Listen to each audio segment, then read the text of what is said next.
संधी आहे.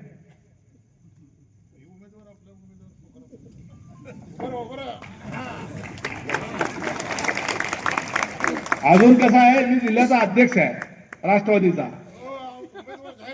आता आमदारांनी जाहीर केला तर जिल्हाध्यक्ष म्हणून मी पण जाहीर करून टाकतो. चालणार आहे का तुम्हाला? चालतंय ना? सगळ्या लोकांचं समर्थन आहे. आम्ही पण फीडबॅक घेतलेला आहे. अतिशय चांगला उमेदवार त्या ठिकाणी आहे. पोखरापूर मध्ये त्यांच्याकडे फक्त 1-2 गावात त्यांची मतं येते. गलंदवाडी, पासलेवाडी आणि बिटले पण काय सगळं नाही.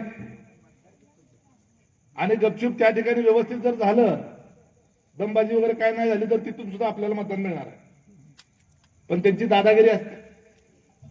उज्ज्वला थिटे सारख्या महिलेला अर्जच भरायला द्यायचं नाही, बिनविरोध करायची. आता कळलं सगळ्या महाराष्ट्राला, देशाला कळलं. सगळ्या इंग्लंड अमेरिकेपर्यंत गेलं.